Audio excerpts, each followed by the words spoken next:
সাকিবের রেকর্ড ভাঙার সুযোগ তাসকিনের সামনে। দুর্বার রাজশাহীর অবস্থা এবারে বিপিএলে নাজুক। 9 ম্যাচে 6 পয়েন্ট নিয়ে টেবিলের প্যাচে রয়েছে তারা। প্লে অফে জায়গা করাটাও প্রায় অসম্ভব তাদের জন্য। কিন্তু রাজশাহীর পেসার তাসকিন আহমেদ আছেন দুর্দান্ত ফর্মে। এখন পর্যন্ত চলতি আসরে শীর্ষ উইকেট শিকারী তিনি।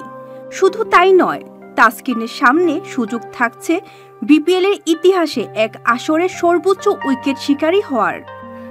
তা করতে পারলে তাসকিন পেছনে ফেলবেন সাকিব আল হাসানকে। এখন পর্যন্ত বিপিএলে এক আসরে সর্বোচ্চ উইকেট শিকারী বোলার সাকিব আল হাসান। 2018-19 মৌসুমে ঢাকা ডায়নামাইটসের হয়ে 15 ম্যাচে 23 উইকেট নিয়েছিলেন সাকিব।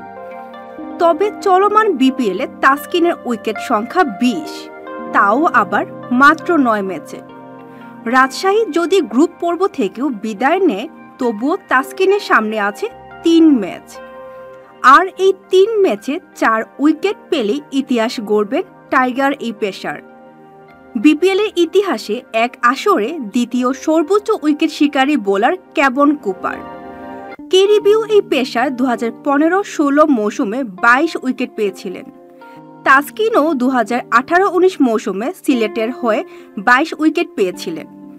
তবে এবার তার সুযোগ থাকছে বিপিএলে ইতিহাসে এক আসরে সর্বোচ্চ উইকেট শিকারী হওয়ার। বৃহস্পতিবার আবারও মাঠে নামবে তাসকিনের রাজশাহী। সেই ম্যাচে তাদের প্রতিপক্ষ এখন পর্যন্ত চলতি আসরে না হারা দল রংপুর রাইডার্স। এতক্ষণ আপনাদের সাথে ছিলাম রেহানা সুলতানা প্রীতি। পরবর্তী নিউজ আপডেট পেতে চোখ রাখুন news24bd.net এর ফেসবুক পেজ এবং ইউটিউব চ্যানেলে। ধন্যবাদ।